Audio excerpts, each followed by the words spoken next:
இப்போது நிறைய பேர் சொல்கிற வார்த்தை என்ன அப்படின்னா, ஞானம் இல்லாமல் நான் விட்டுட்டேன், நான் ஞானம் இல்லாமல் நான் செஞ்சுட்டேன், கொஞ்சம் ஞானமாக இருந்திருக்கலாம், ஆனால் நான் அந்த மாதிரி செய்யாமல் விட்டுருப்பேன். அப்போது இந்த ஜோசேப்பினுடைய வாழ்க்கை ஞானத்தினுடைய உச்சகட்டம் அப்படின்னா ஞானத்தினுடைய பிறைவிடம் போல் அவனுடைய வாழ்க்கை இருந்துச்சு. அதனால் சில காரியத்தை உங்களோடு இந்த ஃபாஸ்டிங் ப்ரேயரில் சொல்லி இந்த மாதத்தினுடைய இந்த முதல் நாள் நம்ம அதுக்கு எல்லாத்திற்காகவும் நம்ம ஜெபிக்க போகிறோம். ஆமென். நம்பர் 1, முதலாவதாக ஒரு வசனத்தை வாசிக்கலாம். ஆதியாகமம் 40ஆம் அதிகாரத்தினுடைய 14வது 15வது வசனத்தை நம்ம வாசிக்க போகிறோம். ஆதியாகமம் 40ஆம் அதிகாரத்தினுடைய 14, 15. இதுதான் அதன் அர்த்தம் என்று சொன்னதும் அன்றி, நீ வாழ்வடைந்து இருக்கும் போது என்னை நினைத்து என் மேல் தயவு வைத்து என் காரியத்தை பார்வோனுக்கு அறிவித்து இந்த இடத்திலிருந்து என்னை விடுதலையாக்க வேண்டும் என்றார். நான் எபிரேயருடைய தேசத்திலிருந்து களவாய் கொண்டு வரப்பட்டேன். என்னை இந்த காவல் கிடங்கில் வைக்கும்படி நான் இவ்விடத்தில் ஒன்றும் செய்யவில்லை என்று சொன்னான். ஆமென். கர்த்தருடைய பிள்ளைகளே, இந்த இடத்துல யோசேப்பு கவனமாய் கவனிகள். என்ன நடக்குது அப்படின்னு சொன்னால், அப்படின்னா இவன் சிறைச்சாலையிலே இப்பொழுது போடப்படுகிறான். அப்போ சிறைச்சாலையிலே 2 பேர் சொப்பனத்திற்கு விளக்கத்திற்காக வர்றாங்க. அப்போ ஒருத்தனுக்கு நல்ல விளக்கம், இன்னும் 3 நாளைக்குள்ளே பார்வோன் உன் தலையை உயர்த்தி நீ எந்த ஸ்தானத்திலிருந்து எடுக்கப்பட்டாயோ அந்த ஸ்தானத்தில் உன்னை வைக்க போகிறாங்க, உனக்கு வேற எந்த என்கொயரியுமே கிடையாது, உன் பேரில் தப்பு இல்லைன்னு அவளுக்கு தெரிஞ்சிருச்சு அப்படின்னு சொன்ன உடனே அந்த மனுஷன் ரொம்ப குசி ஆகுறான். எப்பவுமே அப்படிதான் இருக்கும். அப்படின்னா சிறைச்சாலையில் போட்டாங்க, என்ன தண்டனை வருதுன்னு தெரியாது, இங்க என்ன நியாயம் வெளிப்படுதுன்னு தெரியாது. அப்போ இந்த மனுஷன் இந்த மாதிரி பாரு, உனக்கு 3 நாளைக்குள்ள என்ன நடக்குது பாரு அப்படின்னு அந்த சொப்பனத்திற்கு ஒரு தெளிவான விளக்கத்தை யோசேப்பு தர்றாரு. தந்த உடனே அவர் என்ன சொல்றாருன்னா, ஐயப்பா, இந்த இடத்திலிருந்து மறுபடியும் நீ பார்வோனுக்கு முன்பாக நீ போய் நிற்கும் போது ஒன்று செய், என்ன அங்கே போய் என்ன பண்ணிக்கோ நினச்சிக்கோ, நினச்சி பார்வோனிடத்துல சொல்லு, நான் ஒரு எபிரேய பிள்ளையாண்டான நான் அங்கே பார்த்தேன், அந்த எபிரேய பிள்ளையாண்டான் களவாய் கொண்டு வரப்பட்டவன். நீங்கள் அந்த வசனத்தை வாசிக்கணும், 15வது வசனத்தை. நான் எபிரேயருடைய தேசத்தில் இருந்து களவாய் கொண்டு வரப்பட்டேன். நான் எபிரேயருடைய தேசத்தில் இருந்து களவாய், அந்த இடத்துல நீங்கள் அண்டர்லைன் பண்ணிக்கிங்க. இப்போ உங்களை பார்த்து நான் கேட்குறேன், யோசேப்பு அந்த இடத்திலிருந்து எப்படி கொண்டு வரப்பட்டான்? களவாக கொண்டு வரப்பட்டான்? சொல்லுங்க, களவாக கொண்டு வரப்பட்டான்? இல்லை. அவனை என்ன பண்ணினாங்க அப்படின்னு சொன்னால், அவனுடைய சகோதரர்கள் சேர்ந்து அவனை வெள்ளிக்காசுக்கு வித்துட்டாங்க. 20 வெள்ளிக்காசுக்கு அவனை வித்துட்டாங்க.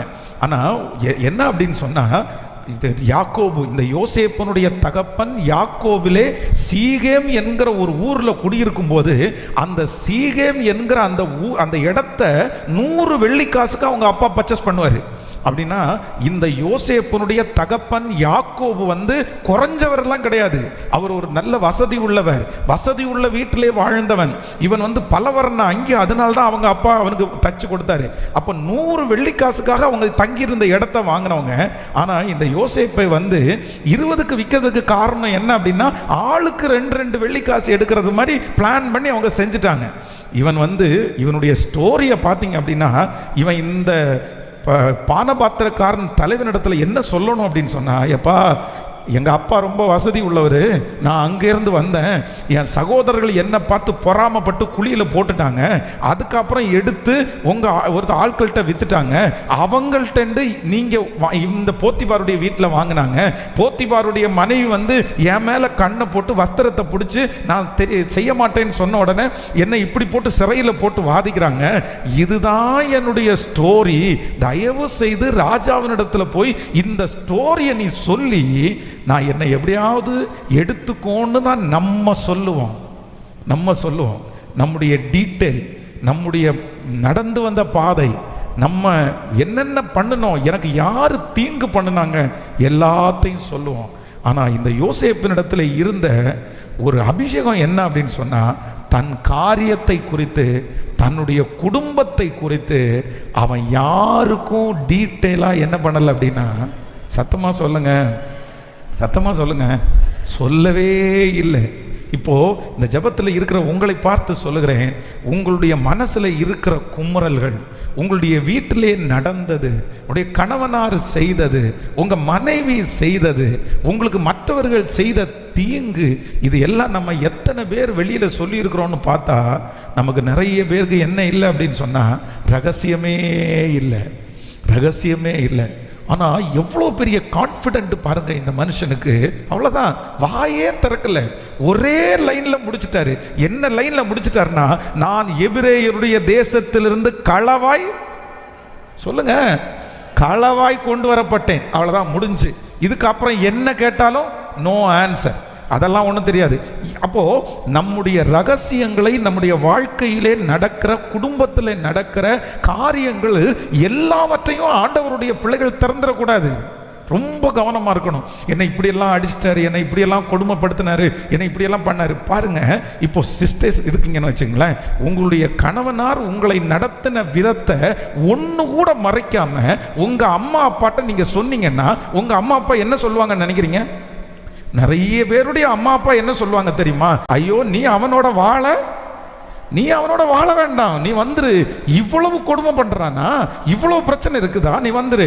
அதே போல ஆண்களும் அப்படித்தான். நீங்க சிஸ்டர்ஸ் பண்ற அந்த சேட்டை எல்லாத்தையும் ஓபன் பண்ணி இந்த மாதிரி பண்றா, இந்த மாதிரின்னு சொல்லி இருந்தேன்னா கண்டிப்பா நிறைய அம்மா அப்பா சொல்லுவாங்க, இவ்வளவு கொடுமைக்காரியோட நீ வாழ்ந்துட்டு இருக்கிற, இவ்வளவு மோசமாக வந்து நீ வாழ்ந்துட்டு இருக்கிற.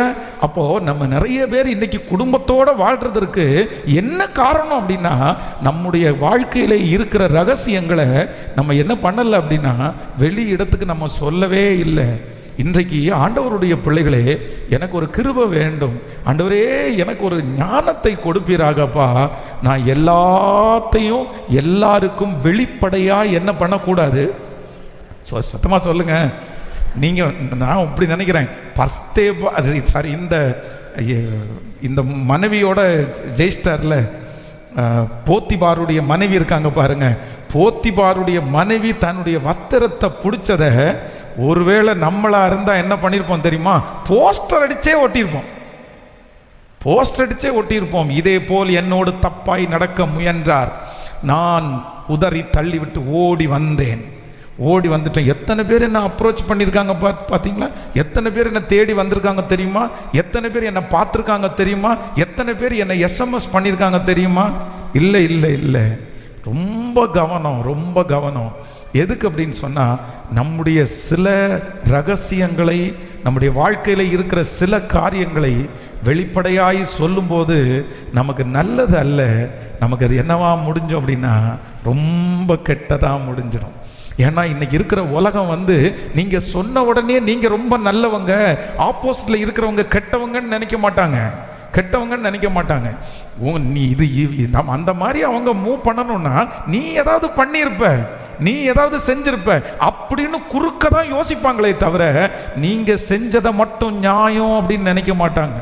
கடந்த சில மாதங்களுக்கு முன்பாக ஒரு சிஸ்டர் தன்னுடைய கணவனாரை இழந்தார்கள், ரொம்ப இளம் வயசு. அப்போ எங்கிட்ட ஜெபம் பண்ண வரும்போது என்ன சொன்னாங்க அப்படின்னு சொன்னால், பாஸ்டர், எங்கேயுமே வேலைக்கு போக முடியல, எங்கேயுமே வேலை செய்ய முடியல, எங்கே போனாலும் யாராவது ஒருத்தர் என்ன வித்தியாசமாக அப்ரோச் பண்ணுறாங்க அப்படின்னு அவங்க சொல்ல வந்தாங்க.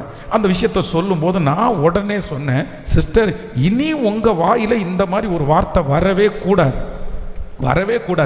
ஏன் அப்படின்னா, நீங்க உண்மையை சொல்றீங்களோ பொய் சொல்றீங்களோ எனக்கு தெரியல, ஆனா நீங்க இந்த மாதிரி என்னை இவங்க அப்ரோச் பண்ண வந்தாங்கன்னு சொல்றத தூரத்தில் இருக்கிற ஒரு ஆள்கிட்ட நீங்க சொன்னீங்கன்னா அவங்க உடனே என்ன பண்ணுவாங்க தெரியுமா? ஓ, நம்மளும் இப்படி அப்ரோச் பண்ணலாமான்னு தான் யோசிப்பாங்க.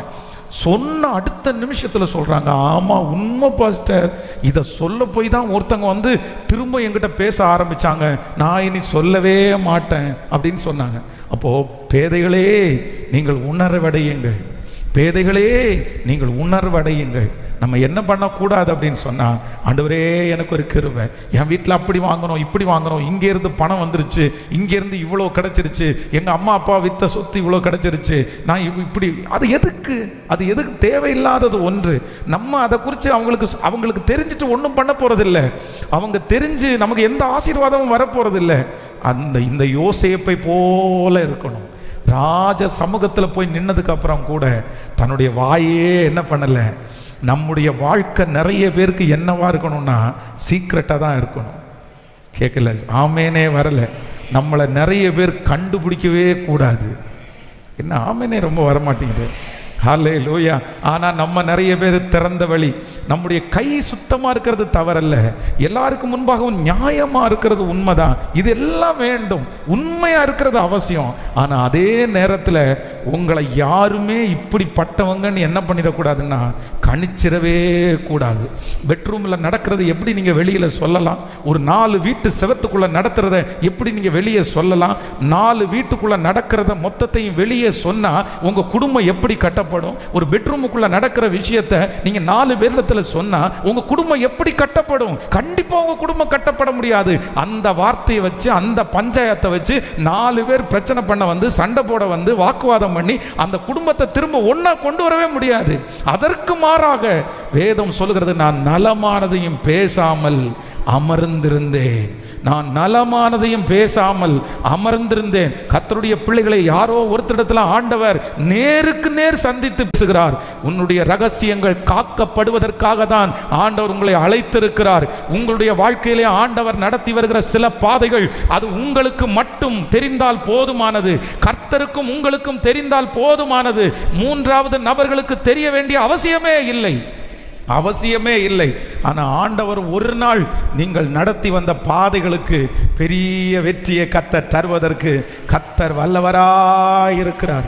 உங்களுக்கு ஆதங்கமாக இருக்கும், உங்களுக்கு ஆதங்கமாக இருக்கும், உங்களுக்கு சொல்லலான்னு தோணும். ஏன்னா உங்களை தான் தப்பாக நினைப்பாங்க. இப்போ யோசேப்பை நோண்டாமல் இருந்திருப்பாங்களா? யோசேப்பை எத்தனை பேர் நோண்டி இருப்பாங்க? சொல்லுப்பா சொல்லுப்பா, உண்மையை சொல்லுப்பா. ஜெயிலில் போனாலே ஜெயிலில் இருக்கிற சக கைதிகள் கேட்கிற ஒரே காரியம் என்ன காரியம் அப்படின்னா, நீ எதுக்கு ஜெயிலில்? சொல்லுங்க. ஜெயிலில் இருக்கிற கைதிகள் எடுத்த உடனே அதான் கேட்பாங்க, நீ எதுக்குப்பா உள்ள வந்த? நீ யாரை போட்ட? நீ யாரை கொன்ன? நீ எதனால இங்கே வந்த? அப்படின்னு தான் கேட்பாங்க. ஆனால் வேதம் சொல்லுகிறது, யோசேப்பு அவனுக்கு சில காரியங்கள் ரகசியமானவைகள், அவைகள் யாருக்கும் சொல்ல வேண்டியது இல்லை. அது எனக்கும் ஆண்டவருக்கும் தெரிந்தால் போதுமானது. கைகளை அசைத்து ஒரு ஹல்லேலூயா, முழு பெல்லத்தோடு ஒரு ஆமேன் சொல்லுங்க. நான் நடந்த சம்பவத்தை உங்களுக்கு சொல்கிறேன். ஆண்டவருடைய பிள்ளைகளை ரொம்ப கவனம். சிலர் இந்த பிள்ளைங்கள்லாம் ரொம்ப நிறைய பேர் டாட்டூ யூஸ் பண்ணுறாங்க. பி கேர்ஃபுல், ரொம்ப கேர்ஃபுல்லாக இருங்க. நிறைய ஆண்டவர் வசனத்தில் சொல்லி இருக்கிறாரு, உன்னுடைய சரீரத்தை கிறுக்கி கொள்ளாதேன்னு சொல்லி இருக்கிறாரு. ஒரு அருமையான ஒரு வாலிப தம்பி, ரொம்ப நல்ல பையன், கெட்ட பையனெல்லாம் கிடையாது. ஆனால் அவன் காலேஜ் படிக்கிற நேரத்தில் ஒரு பொண்ணை ரொம்ப உயிருக்குயிராய் நேசிக்கிறான். அன்னைக்கெல்லாம் டாட்டூ ரொம்ப பரவி இருந்துச்சு. உடனே இவன் என்ன பண்ணுறான் அப்படின்னா, தன்னுடைய நெஞ்சில் அந்த பிள்ளையினுடைய பேரை எழுதிட்டான். இப்போ காட்கள் தாண்டின உடனே அந்த பொண்ணு பிரச்சனை ஆயிடுச்சு, அது விட்டாச்சு, அது போயாச்சு. உடனே அவன் என்ன நினைக்கிறான் அப்படின்னு சொன்னா, சரி இனி அந்த பிள்ளை கல்யாணமே ஆயிடுச்சு. உடனே தன்னுடைய நெஞ்சில் இருக்கிற அந்த டேட்டுவை அழிச்சிட்டான். ஆனால் அழிச்சாலும் அதை தீ மாதிரி சில டேட்டுவை ஃபுல்லாக எடுக்க முடியாது. அது இல்லாத மாதிரி நீங்கள் அந்த தீப்பட்ட புண்ணு மாதிரி தான் பண்ண முடியுமே தவிர அதை முழுக்க நம்ம அறுத்து எடுத்து நம்ம அப்படி பண்ண முடியாது. அந்த மாதிரி அழிச்சான். ஆனால் ஒரு சின்ன டாட் மட்டும் இருக்குது. அப்போ இன்னொரு இடத்துல திருமணமானது. திருமணம் முடிச்சு இவன் அடிக்கடி சட்டையை கழட்டவே மாட்டான், பனியனை கழட்டவே மாட்டான். அப்போ அந்த பொண்ணு என்ன நினச்ச தெரில, நீ என்ன பனியனே கழட்ட மாட்ட, சரி நீ ஏதாவது எங்கள் அப்பா மாதிரி இருக்கலாம் அப்படின்னு சொல்லி ஒரு நாள் பனியனை கழட்டும் போது இந்த நெஞ்சில் அதுவும் அழிச்சாச்சு. அது திருப்பி பேரெல்லாம் எதுவுமே இல்லை. அப்போது அந்த பொண்ணு என்ன சொல்கிறா அப்படின்னு சொன்னால், நீ எனக்கு மறைச்சிட்ட, நீ எனக்கு மறைச்சிட்ட. அப்போ நீ நெஞ்சில் நீ பச்சை குத்துனா எந்த அளவிற்கு நீ நேச்சிருப்ப. அது ஒரு பெரிய பிரச்சனையாய் மாறி கடைசியில் பார்த்தீங்கன்னா அந்த குடும்பம் பிரிகிற சூழ்நிலைக்கு தள்ளப்பட்டுருச்சு. அதனால் ரொம்ப கேர்ஃபுல்லாக, ரொம்ப கவனமாக இருக்கணும். நம்ம சில நேரத்தில் நம்முடைய பாவங்கள் பர்சனலாக உங்களுக்கு ஏதாவது இருக்கும். உங்களோட பிசாசு போராடிட்டே இருப்பான். சில பாவத்தோடு நீங்கள் போராடி கொண்டே இருப்பீர்கள். அந்த போராட்டம் உங்களுக்கும் ஆண்டவருக்கும் தெரியும். ஆனால் நீங்கள் ஆண்டவருடைய சமூகத்தில் வச்சு ஜெயம் எடுத்துக்குங்க. நீங்கள் போய் தேவ சமூகத்தில் போய் நில்லுங்க. நான் நம்புகிறேன், ஆண்டவரை தவிர வேற யார்கிட்ட போனாலும் உங்கள் பாவத்திற்கு விமோச்சனம் கிடைக்காது.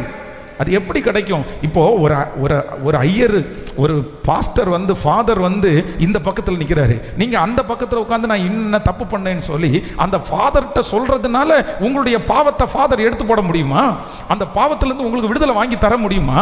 தர முடியாது. நான் நம்புறேன், அந்த பிரச்சனையிலிருந்து யாரு தான் விடுதலை கொடுக்க முடியும்னா கர்த்தர் ஒருவர் தான் விடுதலை கொடுக்க முடியும். கர்த்தர் உங்களை அதிலிருந்து மறைச்சு வெளியே கொண்டு வரணும்னு நினைக்கும் போது நீங்க எதுக்கு அதை பிரகடனப்படுத்தணும்? நீங்க எதை இதுக்கு வெளியே கொண்டு வரணும்? வேண்டவே வேண்டாம். இது அப்போ நாளைக்கு உங்களை பார்க்குறவங்க உங்களை தப்பா நினைக்க மாட்டாங்க. ஐயோ இது இந்த மாதிரி பொண்ணா, ஐயோ அது இந்த மாதிரி பையனா அப்படின்னு நினைக்க மாட்டாங்க. உங்க மேல ஒரு தவறான ஒரு கருத்து வந்துடும். அதனால கர்த்தர் நம்முடைய பாவத்தை கடலின் ஆழத்துல போடுறாரு, நம்முடைய பாவத்தை முதுகுக்கு பின்னாடி போடுறாரு. ஏன் அவர் முதுகுக்கு பின்னாடி போறாரு? ஏன் அவர் கடலின் ஆழத்துல போடுறாரு?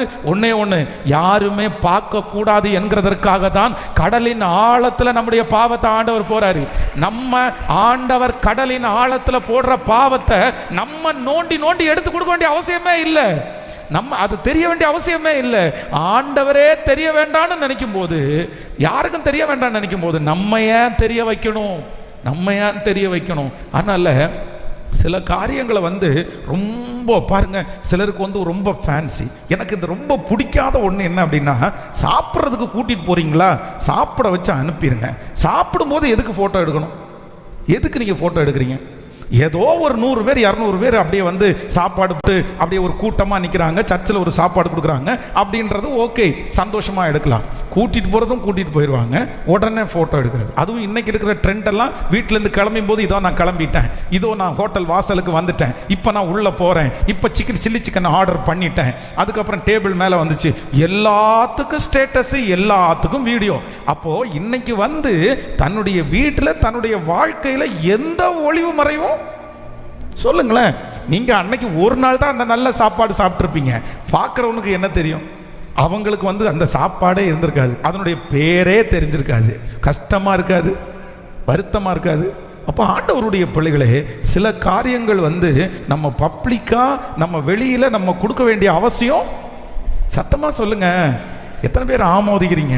வேண்டாம் வேண்டாம். வாலிப தங்கச்சிங்க, வாலிப தம்பிங்க ரொம்ப கவனமாக இருக்கணும். அதுவும் கேர்ள்ஸ் ரொம்ப கவனமாக இருக்கணும். உங்களுடைய ஃபோட்டோஸ் எல்லாம் ரொம்ப ஷேர் பண்ணிடக்கூடாது.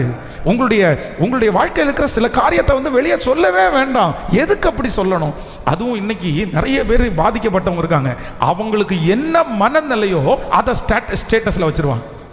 இன்னைக்கு ரொம்ப ரொம்ப மனசு கஷ்டமா இருக்கும்னா, யாரும் சரியில்லை இந்த உலகத்திலே, ஆம் இந்த உலகத்திலே இருக்கிற நபர்களை எல்லாம் நம்பி நான் ஏமாந்து போய்விட்டேன் அப்படின்ற ஒரு கருத்து வச்சிடுறது. இது என்னது இது? அப்போ உடனே 4 பேர் கூப்பிட்டு என்ன இன்னைக்கு வித்தியாசமா இருக்கு அப்படின்னு, அடுத்து கொஞ்சம் இந்த வாழ்க்கையே மாயே, இது என்னது அப்படின்னு சந்தோஷமா இருந்தா அதுக்கு ஒரு ஸ்டேட்டஸ். அப்போ நம்முடைய மனநிலைமையை நம்ம எப்படி இருக்கோன்றத மற்றவங்க தெரிஞ்சுக்க வேண்டிய அவசியம் சொல்லுங்க இல்லவே இல்லை. நான் நம்புறேன், நான் எந்த நிலைமையிலே இருந்தாலும் மனரம்யமா இருக்க கற்றுக்கொண்டேன். வாழ்ந்திருக்கவும் எனக்கு தெரியும், தாழ்ந்திருக்கவும் எனக்கு தெரியும். சிறைச்சாலையில சிரிக்கிறதுக்கு எனக்கு தெரியும், சிறைச்சாலையிலே கை தட்டி பாட்டு பாடுவதற்கு எனக்கு தெரியும், சிறைச்சாலையிலே ஆவியில நிரம்பி ஜெபம் பண்றதுக்கு எனக்கு தெரியும். ஆமென். யூதருக்கு யூதராயும் கிரேக்கருக்கு கிரேக்கராயும் நான் இருக்க தெரியும். அழுகிறவர்களோடு சேர்ந்து அழுவதற்கும் எனக்கு தெரியும், சிரிக்கிறவர்களோடு சேர்ந்து எனக்கு சிரிக்கவும் தெரியும். அப்போ எனக்கு மூடு இன்னைக்கு இல்லை, மூடு இல்லை. என்ன மூடு? ஒரு தேவனுடைய பிள்ளைக்கு வந்து எந்த இடத்துல எந்த சிச்சுவேஷன் இருக்குதோ அதுக்கு தகுந்த மாதிரி மூடு சேஞ்ச் ஆயிடணும். கேட்கல? ஒரு 3 பேருடைய கையை பிடிச்சி சொல்லுங்க, இந்த மூடு ஆஃப் அப்படின்றது உங்களுக்கு வரக்கூடாது. உங்களுடைய சூழ்நிலை என்னவோ அதுக்கு தகுந்தது மாதிரி தான் உங்க மூடு சேஞ்ச் ஆகும். ஆமென். நிறைய பேர் சிரிக்கவே மாட்டாங்க, அப்படியே சிரிக்கவே மாட்டாங்க. ஏன் பிரதர் இன்னைக்கு சிரிக்கவே இல்லை? இங்கே எல்லாருமே சிரிச்சிட்டு இருக்காங்க, நீ மட்டும்? ஆமாம், எல்லாரும் சிரிப்பாங்க. நமக்கு கடவுள் அப்படி ஒன்று விதிச்சிட்டாருல்ல, அப்புறம் நம்ம எப்படி சிரிக்கிறது? கணவனார் இங்கேருந்து கூட்டிகிட்டு போகும்போது, அம்மா கொஞ்சம் சந்தோஷமா இருமா, மூஞ்சியை தூக்கி வச்சுட்டு இருக்காதம்மா. நீ இப்படி மூஞ்சியை தூக்கி வச்சுட்டு இருந்தேன்னா நீ வீட்டுக்குள்ளே ஏறுறதுக்குன்னே எங்கள் அம்மா கண்டுபிடிச்சிருவாங்கம்மா, அதனால் கொஞ்சம் சிரித்து பேசேன் அப்படின்னா, அந்த மூஞ்சி 6 o'clock இருந்து மாறிச்சுன்னா பார்த்துக்கலாமே. பார்த்த உடனே கண்டுபிடிச்சிருவாங்க. உடனே அந்த மாமி, ஏன் உன் பொண்டாட்டி இன்னைக்கு இப்படி இருக்கா, அப்படி மூஞ்சி இப்படி வித்தியாசமாக இருக்குது, உங்கள் மனைவிக்கு மூஞ்சி சரியில்லையே அப்படின்னு. இங்கேருந்து இவரை கூட்டிகிட்டு போகும்போது, ஏங்க நீங்கள் டென்ஷன் வீட்டில் ஆனீங்க பரவாயில்லைங்க, ஆனால் அங்கே வரும்போது கொஞ்சம் டென்ஷன் இல்லாமல் சாதுவா அமைதியாக இருங்கன்னா, அங்கேருந்து போன உடனே அப்படியே வள்ளுன்னு கத்துனா, ஏன் உனக்கும் உன் கணவனா இருக்கும் பிரச்சனையா? எதுக்கு இது? அப்போ நம்ம இருக்கிற அந்த சூழ்நிலையை இன்னொருத்தர் தெரிய வேண்டிய அவசியம், சத்தமா சொல்லுங்க, கண்டுபிடிக்கவே கூடாது. நம்ம எந்த நிலைமையில இருக்கிறோம்னு யாருக்கும் தெரியக்கூடாது, கர்த்தரை தவிர. உள்ள ஆளும் வெளியில சிரிக்கும். அதான் ஆண்டவருடைய பிள்ளை, அதான் ஆண்டவருடைய பிள்ளை. ஆண்டவருடைய பிள்ளை அப்படிதான் இருக்கணும். ஆண்டவருடைய பிள்ளை யாராலும் நீங்கள் கணிக்கப்படத்தக்காதவர்களாக தான் இருக்கணும். உங்களை கணிக்கவே கூடாது. நீங்க சிரிக்கிறத பார்த்தா அத்தனை பேரும் சொல்லணும், இவனுக்கு கவலையே இல்லாத வாழ்க்கைன்னு சொல்லணும். ஆனா உள்ளுக்குள்ள அவ்வளவுத்தையும் சுமந்து நீங்க கர்த்தருக்காக சாட்சியா வாழணும். இப்படி ஒரு வாழ்க்கையை நீங்கள் வாழ்வீர்களே ஆனால் நான் நம்புகிறேன், கர்த்தர் பிரியப்படுகிறதற்கு கர்த்தர் வல்லவரா இருக்கிறார். ஆமேன். எனக்கு வேதத்திலே ரொம்ப யோசிச்ச ஒரு சம்பவம் என்னன்னா, சமாரியா ஸ்திரீ இடத்துல ஆண்டவர் பேசிட்டு இருக்கும்போது அவர் குமிஞ்சு தரையில பார்த்துட்டு பேசினாராமா. ஏன்னா அத்தனை பேரும் விட்டு போயிட்டான். அதுவும் அந்த நேரத்தில் யாருமே வரமாட்டாங்க. இந்த சமாரியா ஸ்திரீ ஏற்கனவே ஒரு 5 புருஷன் இருக்குது அவருக்கு. இப்போ எப்படி கர்த்தர் எப்படி மூஞ்சிக்கு மூஞ்சி பேசுவார்? அதுவும் சோறு வாங்குறதுக்கு அத்தனை பேரும் போயிட்டாங்க. வந்த நம்மளா இருந்தால் என்ன பண்ணியிருப்போம்? ஆனால் ஆண்டவர் அவங்கள டீல் பண்ணும்போது எப்படி தான் டீல் பண்ணுவார்னா, சரி வந்துட்டீங்களாப்பா வாங்க சாப்பிடலாம். அப்போ ஆண்டவருடைய பிள்ளைகளே, இன்று ஃபஸ்ட்டு ஒரு அபிஷேகத்தை கர்த்தரிடத்தில் கேட்போம். ஆண்டவரே எனக்கு ஒரு கிருபையை தாருங்க ஆண்டவரே. நான் என்னுடைய வாழ்க்கையில் இருக்கிற எந்த ரகசியத்தையும் குடும்பத்த காரியத்தையும் வெளிப்படுத்தாதவளாய் ஜெபம் பண்ணலாமா? இந்த ஜெப குறிப்புக்காக ஜெபம் பண்ணலாமா? இது ஒரு நல்ல ஜெப குறிப்பு. இது யாரோ ஒருத்தரிடத்துல ஆண்டவர் பேசிட்டே இருக்கிறார். சிஸ்டர், நீங்க நிறைய இழந்தது இதனால தான் சிஸ்டர், நிறைய பொறாம உங்களுக்கு வந்தது இதனால தான். ஆண்டவரே எனக்கு அந்த ஞானத்தை கொடுங்க ஆண்டவரே. நிறைய நேரத்தில் என்னுடைய வாய் அப்படி சும்மா இருக்க மாட்டேங்குது, எனக்கு தப்புன்னு தெரியுது, நான் சொன்னதுக்கு அப்புறம் ரொம்ப யோசிக்கிறேன், ஆனா என்னால் அந்த வாயை அடக்க முடியல. ஆனா இன்னைக்கு எனக்கு ஒரு அபிஷேகத்தை கர்த்தர் தரணும். கேளுங்க, முழு பலத்தோட கேளுங்க. அப்பா நீர் இரக்கம் செய்யும் ஆண்டவரே, நீர் இரக்கம் செய்யும் ஆண்டவரே. அப்பா நீர் இறங்கும் ஆண்டவரே. என்னுடைய வாழ்க்கையில இருக்கிற ரகசியங்கள் உங்களுக்கு தெரிந்தால் போதுமானது ஆண்டவரே. என்னுடைய குடும்பத்தினுடைய காரியங்கள் உங்களுக்கு தெரிந்தால் போதுமானது. ஆமென். சொல்லுங்க முழு பலத்தோடு. அப்பா மனுஷரை கட்டி இழுக்கும். நன்றி அப்பா, நன்றி அப்பா. என் பிள்ளைங்க மேல அந்த அபிஷேகம் இருக்கட்டும் ஆண்டவரே. ஆமே. என்னுடைய பேச்சை நான் குறைப்பதற்கு கர்த்தர் பலன் தருவீராக. அல்லேலூயா. ஆமென். நம்முடைய ரகசியங்கள் மறைக்கப்பட வேண்டுமானால் நீங்க செய்ய வேண்டியது ஒண்ணு என்ன அப்படின்னா, மனுஷனிடத்துல நீங்க பேசுகிறத குறைச்சாதான் நீங்க ரகசியத்தை மறைக்க முடியும். ஆமென். கேட்கல? நீங்க தயவு செய்து மனுஷங்கள்கிட்ட ரொம்ப பேசுறத நிறுத்துங்க. ஆகாத சம்பாசனை நல்லொழுக்கங்களை கெடுக்கும் அப்படின்னு பைபிள் சொல்லுது. ஆமென். நல்லொழுக்கங்களை கெடுக்கும். ரொம்ப பேசாதீங்க, தேவையானது மட்டும் பேசுங்க. யார்கிட்ட வேணாலும் இருக்கலாம், யார்கிட்ட. அதான் பெர்க்மன்சியா ரொம்ப அழகா பாட்டு பாடுவார். உடலை ஒடுக்கணும், உணவை குறைக்கணும், பேச்ச நிறுத்தணும், பலத்தில் வளரணும். நீ தூங்கினால் எதிரி களை விதைப்பான், ஜெபம் மறந்தால் எதிரி ஜெயம் எடுப்பான். உங்களுக்கு வீக்னஸா இருக்குதா? நீங்க ஜெபம் பண்ணுங்க, அந்த கிருபை ஆண்டவர் உங்களுக்கு கிருபையாய் கத்த தருவார். ஆமென். மனிதர் பேசும் வீணான வார்த்தைகளின் நிமித்தம் நியாய தீர்ப்பின் நாளிலே என்ன ஒப்புவிக்கணும்? கணக்கு ஒப்புவிக்கணும். நம்ம நிறைய பேசுகிற வார்த்தைகளுக்கு கணக்கு ஒப்புவிக்கணும். அதனால சிலர் வீட்டில் இருக்கிற சிலர் பார்த்தீங்கன்னா எப்போ பார்த்தாலும் ஃபோன், எப்போ பார்த்தாலும் யாரோ ஒருத்தரிடத்துல பேசிட்டு. நீங்கள் ஜாலியாக பேசுங்க, தப்பு இல்லை, சந்தோஷமாக பேசுங்க, நீங்கள் பேசவே வேண்டான்னு சொல்லலை. ஆனால் ரொம்ப கவனமாய் ஆண்டவரே, நான் உலகத்தில் இருக்கிற மனுஷனோட பேச்சை குறைச்சிட்டு என் பரலோக தேவனோடு இருக்கிற பேச்சை அதிகப்படுத்துவேன். ஆனால் அவர் என்னை அலங்கரிப்பார். அவர் எனக்கென்று இந்த மாதம் சொன்ன திறந்த வாசலை கர்த்தர் எனக்காக வைப்பார். ஹல்லேலூயா. மனுஷரை கட்டி இழுக்கும் என் அன்பின் ஆண்டவரே, அன்பின் கயிறுகளால் என்னை இழுத்து கொண்டவரே. பாடுவோம். மனுஷரை கட்டி இழுக்கும் என் அன்பின் ஆண்டவரே, அன்பின் கயிறுகளால் என்னை இழுத்து கொண்டவரே. எப்ராயிமே உன்னை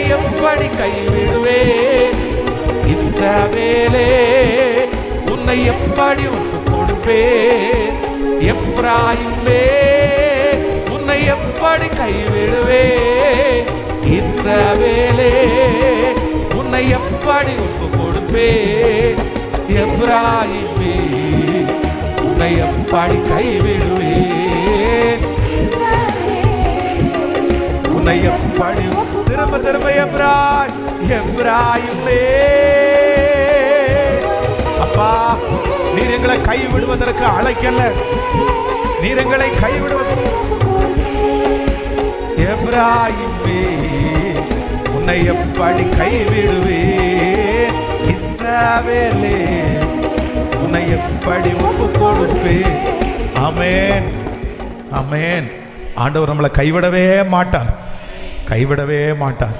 எத்தனை பேர் தீர்மானம் எடுக்கிறீங்க? இந்த ஃபர்ஸ்ட் ஞானம் எத்தனை பேருக்கு வேணும்னு நினைக்கிறீங்க? ஹல்லேலூயா.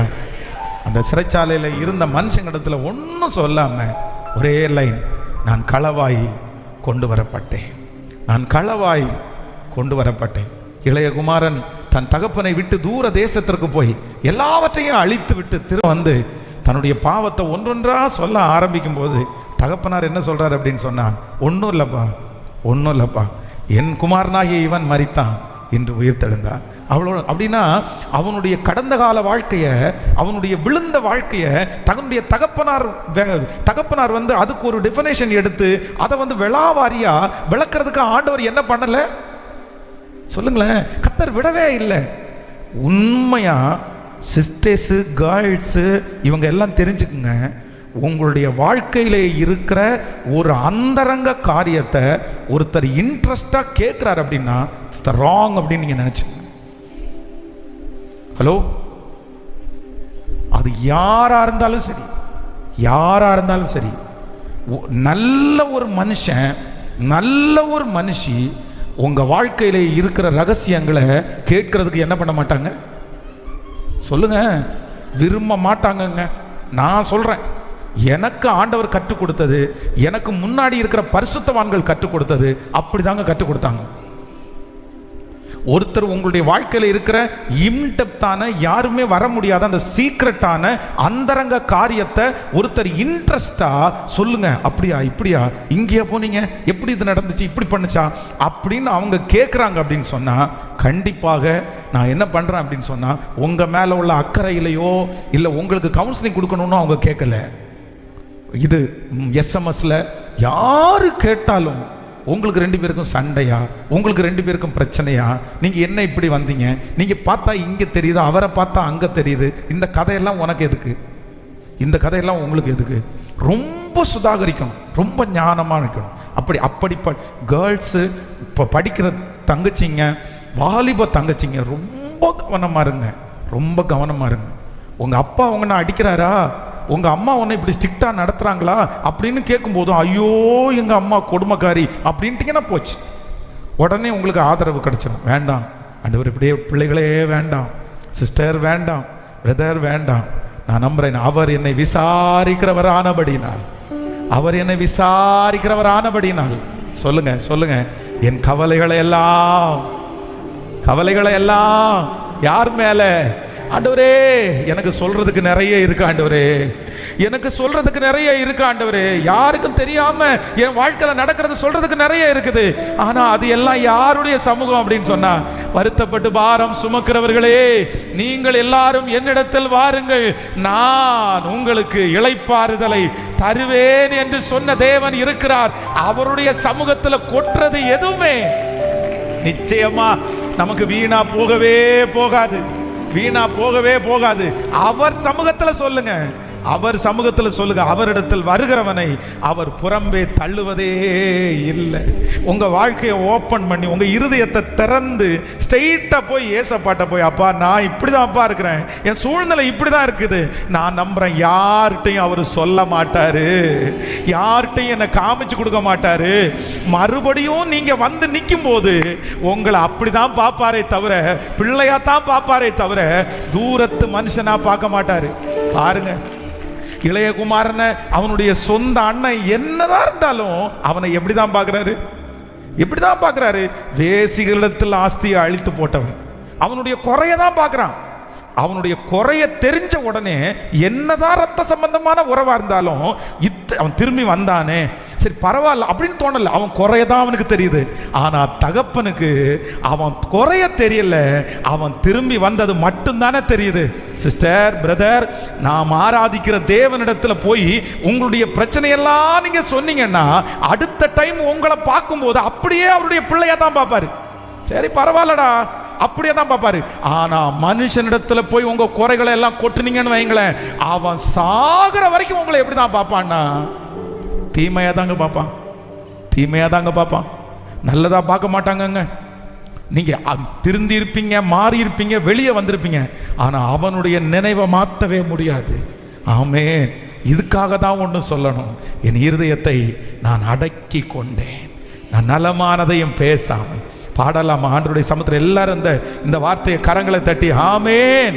கர்த்தர் இந்த பாட்டை பாட பாட அந்த யோசேப்புனுடைய அபிஷேகத்தை கர்த்தர் உங்க மேல அப்படியே ஊற்றுவார் என்று நான் நம்புகிறேன். எல்லாருடைய கரங்களையும் தட்டி ஆமென்.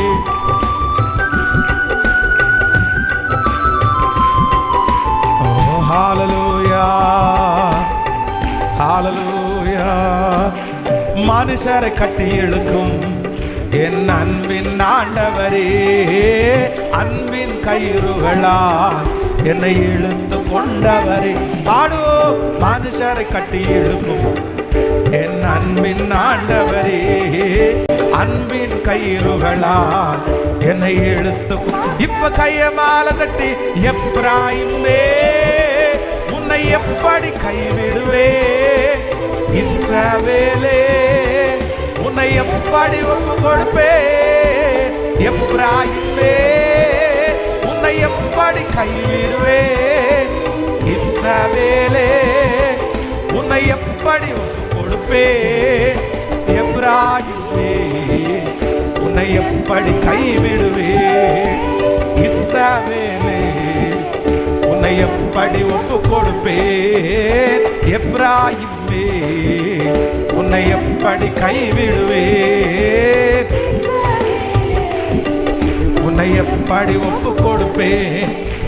தாயை போல உணவு கொடுப்பவரே, தந்தை போல என்னை சுமந்து செல்பவரே, தாயை போல உணவு கொடுப்பவரே, தந்தை போல என்னை சுமந்து செல்பவரே, தந்தை போல என்னை சுமந்து செல்பவரே, தந்தை போல என்னை சுமந்து. இப்ப கைகளை மேல தட்டி எப்ராயிமே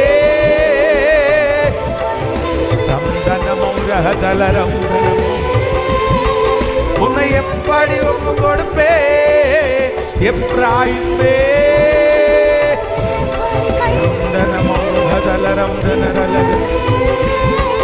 உன்னை எப்படி ஒப்பு கொடுப்பே, எப்ராயிமே உன்னை எப்படி, இஸ்ரவேலே உன்னை எப்படி ஒப்பு கொடுப்பே. உம்மை விட்டு தூரம் போன என்னை நல்லவனாக்கி என்னை அணைத்து கொண்டவரே, உம்மை விட்டு தூரம் போன என்னை நல்லவனாக்கி என்னை அழைத்து கொண்டவரே, நல்லவனாக்கி என்னை அணைத்து கொண்டவரே, நல்லவனாக்கி என்னை இப்ப ஆண்டவர் வாக்கு கொடுக்கிறார். எப்ராயிமே இல்ல, நான் உன்னை கைவிட மாட்டேன், நான் உன்னை கைவிட மாட்டேன்.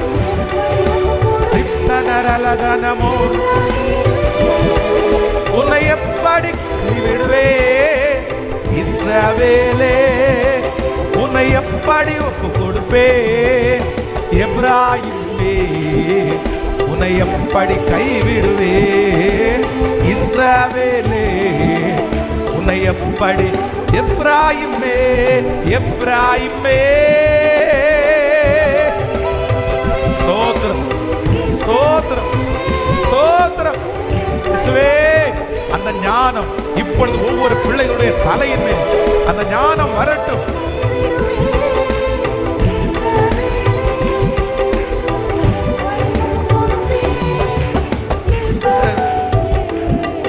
உன்னை எப்படி கைவிடுவேன், உன்னை எப்படி கொடுப்பேன். ஹல்லேலூயா. கைகளை உயர்த்தி ஒரு ஹல்லேலூயா. தெளிலாளுடைய ஆவி, தெளிலாளுடைய ஆவி என்ன ஆவி அப்படின்னு சொன்னா, உன் மகாபலம் எதிலே இருக்குதுன்னு எனக்கு சொல்ல மாட்டியா? ஏன் மறைக்கிற, ஏன் மறைக்கிற?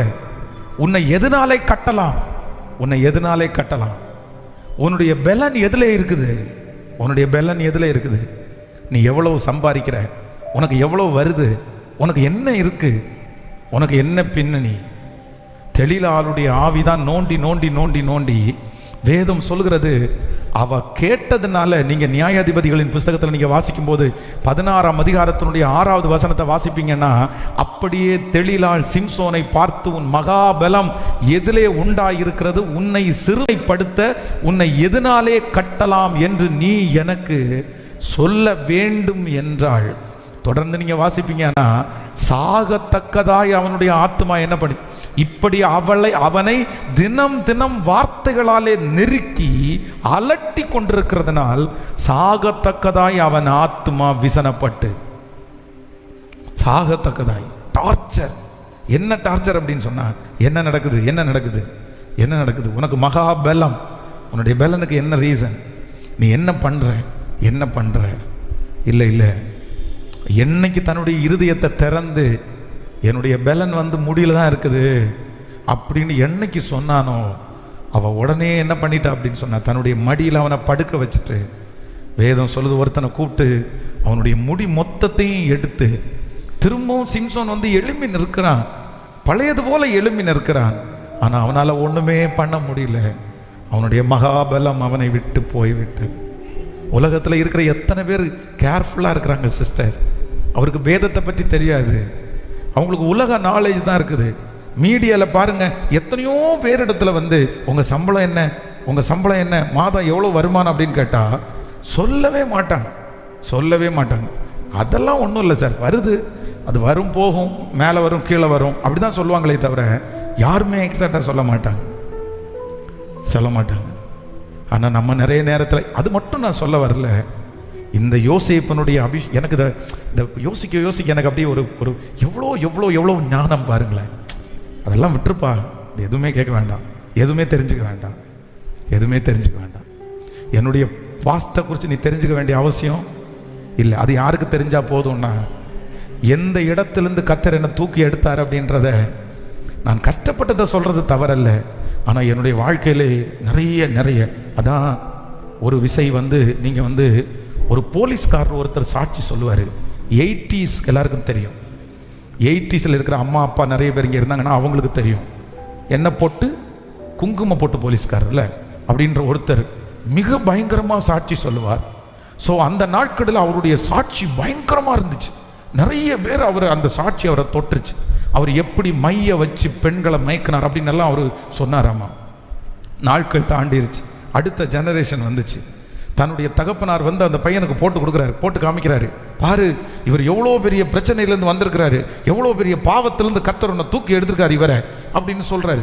சொன்ன உடனே அந்த பையன் அவங்க அப்பா பார்த்து என்ன கேட்டான் அப்படின்னு சொன்னால், இத்தனையும் பண்ணிட்டு இன்னைக்கு அவர் நல்லவராக இருக்கார்ல, நானும் அத்தனையும் பண்ணிட்டு ஒரு நாள் நல்லவராக மாறிடுறேனே, எப்படி பாருங்க. அப்போது நம்முடைய வாழ்க்கையில் இருக்கிற பாவத்தை தெரிந்துக்கிட்டு ஒருத்தர் ரட்சிப்படைய வேண்டிய அவசியம். சிலர் சொல்லுவாங்க, நான் ஜெயிலில் இருந்தேன், அப்படி இருந்தேன், இப்படி இருந்தேன், கத்தி எப்பவும் தூக்கி கையிலே வச்சுட்டே இருந்தேன். அது ஏதோ ஒரு உதாரணத்துக்கு ஏதோ ஒரு ஏரியாவில் நம்ம சொல்லலாம். ஆனால் அது நம்ம ரொம்ப கவனமாக தான் சொல்லணும். ஹல்லேலூயா. உங்களுக்கு அந்த ஞானத்தை ஆண்டவர் தருவார்னு நான் நினைக்கிறேன், அந்த ஞானத்தை தருவார்னு நினைக்கிறேன். ஆமென் சொல்லுங்கள். இன்னைக்கு முடிஞ்சால் கூட இன்னைக்கு இந்த 1ஆம் தேதி தயவு செய்து முடிஞ்சவங்க இரவு வரைக்கும் இந்த ஜெபத்திலே இருங்க. எனக்கும் என் பிள்ளைகளுக்கும் இந்த யோசேப்பனுடைய அபிஷேகம் எங்கள் தலை மேலே இருக்கட்டும், தலை மேலே இருக்கட்டும்ப்பா.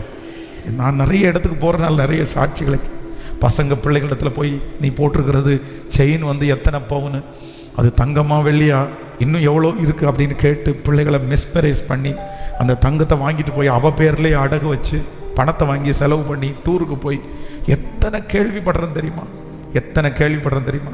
உங்கள் அப்பா என்ன சம்பாதிக்கிறாரு, நீ என்ன சம்பாதிக்கிற இப்படின்னு கேட்டு பேசி புடுங்கி வாங்கி அழிச்சு.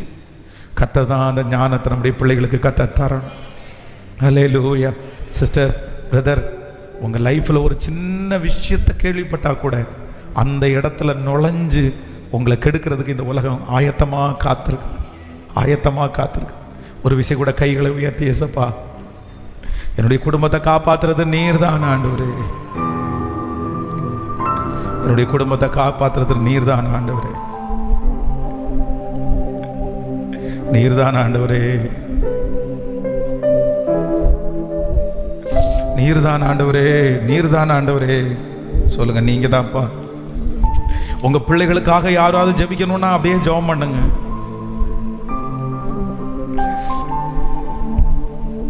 ஹல்லேலூயா, ஹல்லேலூயா, ஹல்லேலூயா, ஹல்லேலூயா, ஹல்லேலூயா. ஆமென். அடுத்து இன்னொரு வசனத்தை கூட வாசிக்கலாம்.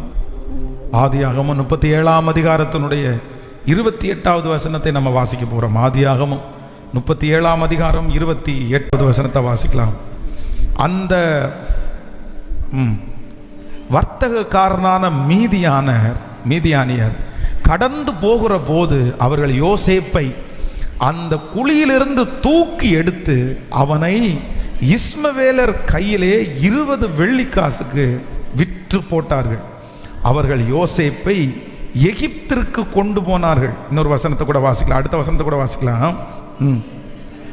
பின்பு ரூபன் அந்த குழியினிடத்திற்கு திரும்பிய போது யோசேப்பு குழியிலே இல்லை என்று கண்டு தன் வஸ்திரத்தை கிழித்து கொண்டு தன் சகோதரத்திற்கு திரும்பி வந்து, இளைஞன் இல்லையே, ஐயோ நான் எங்கே போவேன் என்றான். கவனிங்க ஆண்டவருடைய பிள்ளைகளே, இந்த யோசேப்பின் மேல் இருந்த இரண்டாவது ஒரு மிகப்பெரிய அபிஷேகம், ஒரு நடத்துதல், ஆண்டவருடைய ஒரு காரியம் என்ன அப்படின்னு சொன்னா, இந்த யோசேப்பு இந்த இடத்திலே விற்கப்படுகிறான். இப்போ நம்ம நம்முடைய வீட்டில் இருக்கிற ஒரு பொருளை விற்கிறோன்னு வச்சுங்களேன். எதுக்கு விற்கிறோம் அப்படின்னு சொன்னா வேற ஒன்றும் இல்லை, இந்த பொருள் எனக்கு தேவையில்லை அதனால நான் விற்கிறேன். இல்லை அப்படின்னு சொன்னா இந்த பொருளை விட இன்னொரு பொருள் எனக்கு ரொம்ப முக்கியமாக தெரியுது, அந்த பொருளை நான் காப்பாற்றுறதுக்காக இந்த பொருளை நான் என்ன பண்றேன் அப்படின்னு சொன்னா விற்கிறேன். அதான் அப்படின்னா யோசேப்பு நடந்து வந்த பாதைகளிலே நிறைய இடத்துல பார்த்தீங்க அப்படின்னா யோசேப்பு நிறைய பேருக்கு வேண்டாத ஒரு பொருளாக தான் இருந்திருக்கிறான். அப்படின்னா யூஸ் பண்ணிக்கிட்டாங்க, நிறைய பேர் பயன்படுத்திக்கிட்டாங்க. அவன் அந்த தேவைக்கு அந்த டைமுக்கு அவனை யூஸ் பண்ணிக்குவாங்க, அதுக்கப்புறம் அவனை மறந்துடுவாங்க. நீங்கள் சிறைச்சாலையிலே யோசேப்பு இருக்கும்போது கூட வேதம் சொல்லுது, யோசேப்புக்கு அங்கே வேலை கிடைச்சிருச்சு. யோசேப்பு அங்கே இருக்கிற எல்லாத்தையுமே விசாரிச்சாரு. யோசேப்பு அங்கே இருக்கிற பானபாத்திரக்காரனுக்கு சொப்பனத்திற்கு அவர் பதில் கொடுத்தார். ஆனால் அந்த பானபாத்திரக்காரனுடைய தலைவன் யோசேப்பை என்ன பண்ணிட்டான், வேதம் சொல்லுகிறது, மறந்துட்டான். அப்போ எல்லாருமே நிறைய பேர் அவனை பார்த்தது எப்படிதான் பார்த்தாங்கன்னா, அவன் யூஸா இருப்பான், அவன் நமக்கு பிரயோஜனமா இருப்பான் அப்படின்னு நான் நினைக்கல, வேண்டாத பொருளாய் நினைத்தார்கள். ஆனா வேதம் சொல்லுது, யோசேப்பு தன்னுடைய கையிலே யார் எந்த பொறுப்புகளை எந்த வேலைகளை கொடுத்தாலும், இல்லை நமக்கு இந்த இடத்துல நீங்க செய்ய வேண்டாம், இவங்க வேண்டாதவங்களா நம்ம நினைக்கிறாங்க அப்படின்னு செய்யாம அதை தவற விடல. அவனுடைய மனசுல ஒண்ணு நினைச்சிச்சு, இது மனிதன் கொடுக்கிறது அல்ல, யார் கொடுக்கிறது அப்படின்னு சொன்னா தேவன் எனக்காக தருவது. ஆனா அத்தனை பேருக்கும் அவன் வேண்டாத பொருளை போல் இருந்தாலும் ஆண்டவருக்கு வேணும்னு நினைச்சதுனால சகல ஜனங்களுக்கும் கர்த்தர் அவனை வேண்டும் என்கிற பொருளாய் அவன் இருந்தாதான் எல்லாம் நடக்கும் என்கிற ஒரு சூழ்நிலைக்கு கர்த்தர் கடைசில கொண்டு நிறுத்தினார். ஆண்டவருடைய பிள்ளைகளே, சில நேரத்தில் இந்த சத்தத்தை கேட்குற நீங்கள் யாருக்காவது வேண்டாத பொருளாய், நான் யூஸ்லெஸ், நான் தேவையில்லை, நான் பிரயோஜனம் இல்லை, நான் இந்த வீட்டில் ஒரு சின்ன ஒரு புழு மாதிரி இருக்கிறேன், என்னை யாருமே மதிக்கலை, நான் இல்லைன்னாலும் இவங்க சந்தோஷமா இருப்பாங்க, நான் இல்லைன்னா ரொம்ப ஹாப்பியாக வாழ்ந்துருவாங்க, நீங்கள் உங்கள் வாயை திறந்து அப்படி பேசினா கூட நான் என்ன கண்டுக்கிறதே இல்லையே, என்ன கேட்கறது இல்லையே, நான் இல்லைன்னா நாங்கள் இருந்துருவீங்களான்னு கேட்கும்போது கூட, ஆமாம் நீ இல்லைன்னா ஏன் இனி உனக்காக இனி கவலைப்பட்டிருக்க முடியுமா, உன்னையே தூக்கி வச்சுருக்க முடியுமா, நீ இல்லைன்னா நான் வாழ்ந்துட வேண்டியதான், அப்படி சொல்லி கூட உங்க மனசை கஷ்டப்படுத்தி இருக்கலாம். இவனுக்கு தெரியும் இந்த நேரத்துக்கு தான் இவங்க யூஸ் பண்ணுவாங்க, இந்த நேரத்துக்கு தான் என்னை பயன்படுத்துவாங்க. ஆனாலும் நான் நம்புகிறேன், யோசேப்பினுடைய கையிலே கொடுக்கப்பட்டிருக்கிற ஒவ்வொரு வேலையும் அவர் யார் கொடுத்ததா அவர் நினைக்கலன்னா, மனுஷன் எனக்கு கொடுக்கல, எனக்கு இந்த இடத்த கொடுத்தது யார் அப்படின்னா கர்த்தர் ஒருத்தரே தந்திருக்கு. உங்கள் குடும்பத்தில் நீங்கள் வேண்டாத பொருளாக இருக்கலாம், உங்களுடைய கணவனாருக்கு நீங்கள் வேண்டாத பொருளாக இருக்கலாம், உங்களுடைய ஆர்கனைசேஷனுக்கு நீங்கள் வேண்டாத பொருளாக இருக்கலாம், அவர்கள் நீங்கள் செய்த நன்றிகளை மறந்திருக்கலாம். நான் தான் யாருக்கும் யூஸ்லெஸ், நான் பிரயோஜனம் இல்லையே, நான் ஏன் செய்யணும், நான் எதுக்கு ஜெபம் பண்ணணும், நான் எதுக்கு சமைச்சு போடணும், நான் எதுக்கு இந்த குடும்பத்தை பார்க்கணும் அப்படின்ற ஒரு மனநிலைமையில் யார் இந்த ஜெபத்திலே கலந்து கொண்டாலும் ஆண்டவர் உங்களுக்கு வாக்கு கொடுக்கிறார், இல்லை மகளே, இல்லை மகனே, அந்த பொறுப்பை யாரும் உனக்கு தரல, யாரும் கைத்தட்ட வேண்டிய அவசியம் இல்லை, யாரும் உங்களை பெருமைப்படுத்த வேண்டிய அவசியம் இல்லை, அந்த பொறுப்பை கர்த்தர் தான் உங்கள் தலையின் மேல் வைத்திருக்கிறார். ஒரு நாள் இல்லாவிட்டாலும் ஒரு நாள் கர்த்தர் அந்த இடத்திலே நீங்கள் செய்த அந்த காரியத்திற்கு உங்களுக்கு பலனை கர்த்தர் தராமல் போக மாட்டார். நம்புறவங்க கரங்களை தட்டி ஆமென். மனுஷங்க உங்களை பயன்படுத்திட்டு விட்டுறனோட நினைப்பாங்க, வெறும் உங்களை யூஸ் பண்றதுக்கு மட்டும்தான் நினைப்பாங்க. ஆனா ஆண்டவர் உங்களை என்ன பண்ணுவாருன்னா மோல்டு பண்ணி ஒரு கருவியாய் கர்த்தர் உங்களை பயன்படுத்துவதற்கு கர்த்தர் வல்லவராய் இருக்கிறார். கைகளை அசைத்து ஒரு ஹல்லேலூயா. எப்பவுமே நம்ம மனசுக்குள்ள என்ன வந்துடக்கூடாது அப்படின்னு சொன்னா, இவன் தவறான காரியத்திற்கு அது வேற. ஆனா சில இடத்துல சில பொறுப்புகளை கொடுத்த ஆண்டவர் உங்களை உட்கார வைக்கும் போது இவங்க என்ன யூஸ் பண்றாங்கன்னு நம்மளை என்ன பண்ணக்கூடாது சொல்லுங்க. இன்னைக்கு கிறிஸ்தவத்துக்குள்ள ரொம்ப பரவிட்டு இருக்கு பாருங்க. எங்களுடைய போதகர் என்னை வளர்த்தின போதகர், என்னுடைய பாஸ்டர் எத்தனையோ வேலைகளை எங்களுக்கு சொல்லியிருக்கிறார், எத்தனையோ வேலைகள். அவருக்கு துணி துவைச்சு போட்டிருக்கிறோம், அவருடைய காரை கிளீன் பண்ணியிருக்கிறோம், அவருக்கு காலை, இதெல்லாம் பாக்கியமாக நினைக்கிறேன். இந்த மாதிரி நிறைய செஞ்சுருக்கிறாரு. காலையிலேருந்து சாயந்தரம் வரைக்கும் இருந்திருக்கிறோம், சேர் போட்டிருக்கிறோம், வேலை வேலை வேலைன்னா அவ்வளோ வேலை செஞ்சுருக்கிறோம். ஆனால் இந்த பலிபீடத்திலிருந்து சொல்கிறேன், ஒரு நாள் கூட பாஸ்டர் அவருடைய ஆதாயத்திற்காக என்னை பயன்படுத்துகிறாருன்னு ஒன் டே கூட நினச்சதில்லை. பலிபீடத்திலிருந்து சொல்கிறேன், ஒரு நிமிஷம் கூட நினச்சதில்லை. ஐயோ இவர் என்ன நம்ம யூஸ் பண்ணுறாரு, நம்ம இந்த மாதிரி வேலை செஞ்சுட்டு இருந்தால் என்னைக்கு முன்னேறது அப்படின்னு நினச்சதே இல்லை. பாஸ்டர் அந்த ஊழியத்தில் ஒவ்வொரு வேலையும் கொடுக்கும்போது நான் கர்த்தருடைய பிள்ளைகளை நான் என்ன நினச்சிருக்கிறேன் அப்படின்னா, இது யார் தந்தா அப்படின்னா கர்த்தர் எனக்கு தந்திருக்கிறார். ஆண்டவர் தான் இந்த இடத்துல என்ன வச்சிருக்கிறார். நான் பெஸ்ட்டாக செய்யணும், நான் ரொம்ப நல்லா செய்யணும். ஆனால் ஒன்று தெரியும், நான் அதை மனப்பூர்வமாக செய்ய செய்ய செய்ய கர்த்தர் என்ன பண்ணினார்னா அவங்கள வச்சே கர்த்தர் என்னை வளர்த்துட்டே இருந்தார். கர்த்தர் என்ன சொல்லி கொடுத்துட்டே இருந்தாரு. நான் நம்புறேன், அவர்கள் நம்மளை யூஸ் பண்றதில்ல, ஆண்டவர் நமக்கு அந்த இடத்துல கற்றுக் கொடுக்கிறார். விசுவாசிக்கிறீங்களா இல்லையா? இன்னைக்கு கடந்த சில ஆண்டுகளுக்கு முன்பாக சர்ச்சில் ஒரு வேலை, ஒரு சர்ச்சில் ஒரு பாஸ்டர் என்று சொல்கிறாரு, வேலை நடந்துட்டு இருக்குது. வேலை நடந்துட்டு இருக்கும்போது தன்னுடைய பிள்ளைய வேலை செய்ய கூப்பிட்டுருவாங்களோன்னு நினச்சி, தன்னுடைய பிள்ளை ரொம்ப இன்ட்ரெஸ்டாக வேலை செய்கிறதுனால அவனை கொண்டு போய் சொந்தக்காரங்க வீட்டில் அவங்க அப்பா விட்டுட்டு வந்தார். என்ன பிரதர் திடீர்னு உங்கள் பையனை கொண்டு போய் சொந்தக்காரங்க வீட்டில் இல்லை, சர்ச்சில் 4 நாள் கன்வென்ஷன் நடக்குது இல்லை, பையனை பொறைடு எடுத்துருவாங்க, பையனை நிறைய வேலை வாங்கிடுவாங்க, அதனால கேட்டால் போக முடியாமலும் இருக்க முடியாது, போய்த்தாகணும், அதுக்காக எங்கே கொண்டு போய் விட்டுருக்கிறேன், வெளியூரில் கொண்டு போய் விட்டுருக்கிறேன். ஆனால் நான் அதை சந்தோஷமெல்லாம் படலை, துக்கமாக தான் சொல்கிறேன். அந்த பையன் திரும்பி வரும்போது நோயாளியாக திரும்பி வந்தார். அதுவும் தவிர்க்கவே முடியாத, சரி செய்யவே முடியாத. அதனால அப்படி வந்துச்சுன்னு நான் சொல்லலை. நான் என்ன நம்புகிறேன் அப்படின்னு சொன்னால், நம்மளை யூஸ் பண்ணிக்கிறாங்கன்னு கேட்கல. நிறைய மனைவி வந்து கணவன் என்ன பண்ணுறாரு, சமைக்கணும்னு சொன்னோன்னா நீ என்ன யூஸ் பண்ணுற, அவ்வளோதான், என்ன கருவேப்பிலை மாதிரி தூக்கி போட்டுருவேன். நிறைய கணவனார் வந்து, ஆமாம் நீ உங்கள் வீட்டில் நீ கிரைண்டர் வாங்குறதுக்கு நான் ஒரு கிரைண்டரியா, நீ ஒரு மிக்ஸி வாங்கணும் நான் ஒரு மிக்ஸி. நிறைய பேர் அப்படி தான், நான் ஒரு மிக்ஸி நான் ஒரு கிரைண்டரு. இல்லை, நீங்கள் கிரைண்டரும் மிக்ஸியும் கிடையாது, நீங்கள் அந்த வீட்டில் இருக்கிற முக்கியமான நபர், நீங்கள் தான் அந்த குடும்பத்தை நடத்தி கொண்டு போகிறவர். ஆண்டவர் உங்கள் கையில் அதை வந்து நீங்கள் என்னவா பார்க்கணுன்னா பொறுப்பாக தான் பார்க்கணுமே தவிர நம்மளை பயன்படுத்துறது மாதிரி அவங்க என்ன பயன்படுத்திக்கிறாங்கன்னு பார்க்கக்கூடாது. அது பொறுப்பு, அது கர்த்தர் வைத்திருக்கிறது. ஆண்டவர் அந்த இடத்துல தலைமைத்துவம் வைத்திருக்கிறார். இந்த மாதிரி எண்ணம் மட்டும் உங்களுக்குள்ளே இருந்துச்சுன்னா நான் நம்புகிறேன் யோசேப்பை கடைசியில் கர்த்தர் எங்கே கொண்டு போய் நிறுத்துறாரு அப்படின்னா, எப்பா நீ போத்திபாருடைய வீட்டுக்கு 5 பேருக்கு பிரயோஜனமாக இருந்தது போதும்பா, சிறைச்சாலையில் 50 பேருக்கு நீ வந்து பிரயோஜனமாக இருந்தது போதும்பா, இப்போ இந்த நாட்டில் இருக்கிற அத்தனை பேருக்கும் உன்னை பிரயோஜனமுள்ள ஒரு பாத்திரமா நான் யூஸ் பண்ணுவேன். கர்த்தர் பயன்படுத்துவார், ஆண்டவர் பயன்படுத்துவார். ஹல்லேலூயா. எத்தனை பேர் ஆமோதிக்கிறீர்கள்?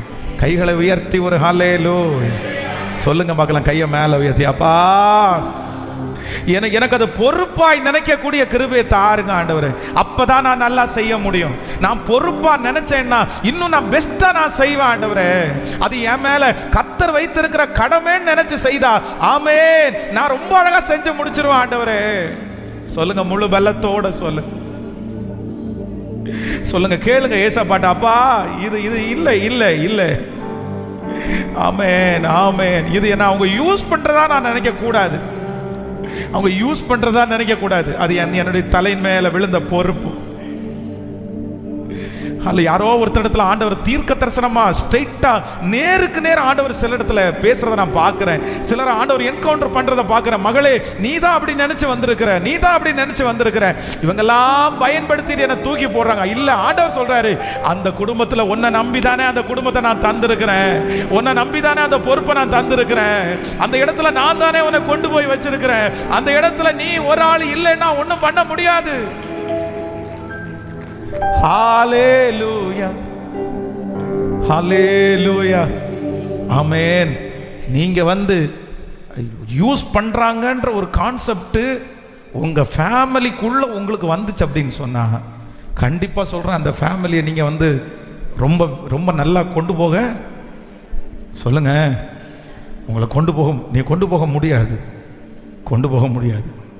என்னுடைய ஜோப்ல இருந்து, என்னுடைய பையிலிருந்து என்னுடைய மனைவி, என் பிள்ளை 10 ரூபாய் 20 ரூபாய் எடுக்கும்போது, எனக்கு ஒரு தேவைப்படுது எடுக்கும்போது, நான் வந்து என்ன பண்ணிடக்கூடாதுன்னா நீ என்னை யூஸ் பண்ணுறேன்னு நம்ம நினைக்க முடியாது. என் பேக்கெட்டிலேருந்து எடுக்கிற உரிமை யாருக்கு இருக்குது அப்படின்னு சொல்லுங்க. எனக்கும் என்னுடைய மனைவிக்கும் என்னுடைய பிள்ளைகளுக்கும் நான் அதை என்னவா நினைக்கும், அதுக்காக அவங்க இந்த மாதிரி செலவு பண்ணணும்னு சொல்லலை, நான் அதை என்னவா நினைக்கணும் அப்படின்னு சொன்னால் சந்தோஷமாக நினைக்கணும். அந்த பொசிஷனில் ஆண்டவர் என்ன வச்சிருக்கிறாரு, கர்த்தர் என்ன இவங்களுக்கு தலைமைத்துவமாக வச்சிருக்கிறாரு. நான் அப்படி தான் நினைக்கணும். கணவனார் வந்து உங்கள்கிட்ட வந்து சிக்கன் 1 கிலோ நைட்டு 10 மணிக்கு வாங்கிட்டு வந்திருக்கிறேன், கொஞ்சம் சமைச்சு கொடுக்குறியான்னு சொல்கிற அன்னைக்கு உங்கள்கிட்ட பாசமாக பேசினாருன்னா நீங்கள் என்ன பண்ணுவீங்கன்னு நினைக்கிறீங்க? எல்லாரும் இல்லை, நீங்கள் எல்லாம் ரொம்ப நல்லவங்களாக தெரியுங்க. நைட்டு 10 மணிக்கு ஒரு சிக்கன் எடுத்துகிட்டு வந்துரு, தங்கமே இல்லைன்னா செல்லமே, சிக்கன் சாப்பிடணும்னு ஆசையாக இருந்துச்சு, சரி வாங்கிட்டேன், கொஞ்சம் கஷ்டம்தான், நான் வெயிட் பண்ணுறேன், சமைச்சு கொடுக்குறியா அப்படின்னு சொன்ன உடனே நிறைய அம்மாங்க என்ன சொல்லுவாங்க, ஆமாம் ஒரு நாளும் இல்லாத தங்கமே செல்லமே பவுனே அப்படின்னு இன்னைக்கு ஏண்டா வருதுன்னு நான் பார்த்தேன், அங்கேருந்தே பார்த்தேன், என்ன இப்படி சிரிச்சுட்டே வர்றாரு பார்த்தேன். ஆமாம், காரியம் நடக்கணும், கதை ஆகணும்னா உங்களை மாதிரி காலை பிடிக்க முடியாதுப்பா. இல்லை, அந்த சிக்கனை கொண்டு போய் பக்கத்து வீட்டில் பார்த்து, சிஸ்டர் ப்ரைஸ் நீங்கள் ரொம்ப நல்லா சமைக்கிறீங்கன்னு கேள்விப்பட்டேன், கொஞ்சம் லேட் ஆயிடுச்சு, 1 கிலோ சிக்கன் வாங்கிட்டு வந்திருக்கிறேன், கொஞ்சம் சமைச்சு கொடுங்கன்னு கேட்டால் ஓகேவா? சொல்லுங்கள், விட்டு கொடுக்க முடியுமா? அப்படி எப்படி விட்டு தர முடியும்? உங்கள் வீட்டில் இருக்கிற அந்த மனுஷன் உங்கள்கிட்ட தான் உரிமையாக வந்து அந்த காரியத்தை கேட்க முடியும். ஏன் அப்படின்னா நீங்கள் அந்த இடத்துல என்னவா இருக்கிறீங்கன்னா பொறுப்பாக இருக்கீங்க. இல்லை, உங்களுடைய பலவீனம் இருக்கலாம், உங்கள் சரீரம் பலவீனம், நான் வந்து குற்றப்படுத்தலை, உங்களுக்கு பலவீனம் இருக்கலாம். ஆனால் அந்த இடத்துல உங்களுடைய ரோல் ரொம்ப பெருசு. என்ன இந்த மாதிரி நான் என்ன சொன்ன, நம்ம வீடாக இருக்கிறதுனால நிறைய நேரத்தில் திட்டவும் செய்வாங்க, அந்த மாதிரி நடக்கத்தான் செய்யும். அதுக்காக நான் வந்து இந்த மாதிரி உங்களுக்கு கையாளா வேலைக்காரனால இன்னைக்கு இருக்கிற நிறைய ஃபேமிலியில் அப்படி தான் நடக்குது. நான் உன் துணியை நான் ஏன் துவைக்கணும், நீ துவைச்சிக்கோ வேண்டாம், அது உனக்கு நான் வேலைக்காரன் கிடையாது, எனக்கு நீ வேலைக்காரன் கிடையாது. இல்லை இல்லை இல்லை இல்லவே இல்லை. அந்த பொறுப்பை யார் கொடுத்துருக்கிறாருன்னா, இந்த யோசேப்பினிடத்தில் இருந்த இரண்டாவது அபிஷேகம் என்ன அப்படின்னா, எல்லாரும் என்னை யூஸ் பண்ணிக்கிறாங்கன்னு நினைக்கல, தேவன் என்னை யூஸ் பண்ணுறாருன்னு யோசேப்பு நினைச்சான். சொல்லுங்க, எல்லாரும் என்ன சத்தமா, எல்லாரும் என்னை பயன்படுத்தி கொள்றாருன்னு நான் நினைக்க மாட்டேன். என்னை யார் பயன்படுத்துறாரு அப்படின்னு சொன்னார், என் தேவன், என் தேவன். கையை உயர்த்தி சொல்லுங்க, மனரம்யமா நான் செய்யணும், மனரம்யமா நான் செய்யணும், மனரம்யமா நான் செய்யணும். அந்த பலனை ஆண்டவர் ஒருவர் தான் எனக்கு தர முடியும். சொல்லுங்க சொல்லுங்க, அப்பா பார்த்து, தேங்க்யூ ஜீசஸ், தேங்க்யூ ஜீசஸ். அது ஆண்டவராலே உண்டானது, ஆண்டவராலே உண்டானது. அது அவர்தான் எனக்கு எல்லாவற்றையும் கத்த தந்திருக்கிறார். அவரால் உண்டானது,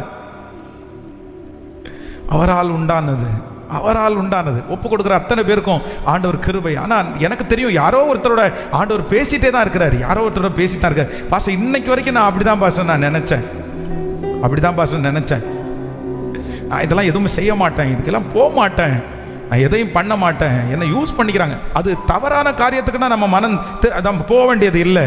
ஆனால் ஆண்டவரே ஒன்றை கொடுக்கும்போது, ஆண்டவரே ஒன்றை கொடுக்கும்போது, ஹல்லேலூயா, நன்றி அப்பா நன்றி. கேடகம் நீரே, மகிமையும் நீரே,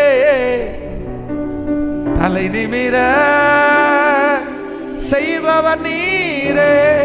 பாடுவோம், கேடகம் நீரே, மகிமையும் நீரே, தலை நிமிர செய்பவர் நீரே, தலை நிமிர செய்பவர் நீரே, தலை நிமிர செய்பவர் நீரே. ஆமென். என்னுடைய தகப்பனார் வேலை செய்யும் போதெல்லாம் என்னை கூட கூட்டிகிட்டே போவார். அதுவும் ஸ்கூலில் லீவு கிடச்சிச்சின்னா உடனே எங்கள் அப்பா என்னை கூட கூட்டு போவார். எங்கள் கூட பிறந்த 2 அண்ணன் 2 அக்கா, அவங்கள அதிகமாக கூப்பிட மாட்டார், என்ன தான் கூட்டு போவார். ஏன் அப்படின்னு சொன்னால், எங்கள் அப்பா சொன்ன நிறைய நான் கீழ்ப்படிவேன். எங்கள் அப்பா கூட காலிலேருந்து சாயந்தரம் வரைக்கும் நான் வேலை செய்வேன். அப்போது என் மனசில் என்ன தோணும்னா, என் அண்ணன் ஜாலியாக இருக்கிறானே, எங்கள் அண்ணங்க 2 பேர் ஜாலியாக இருக்கிறாங்களே.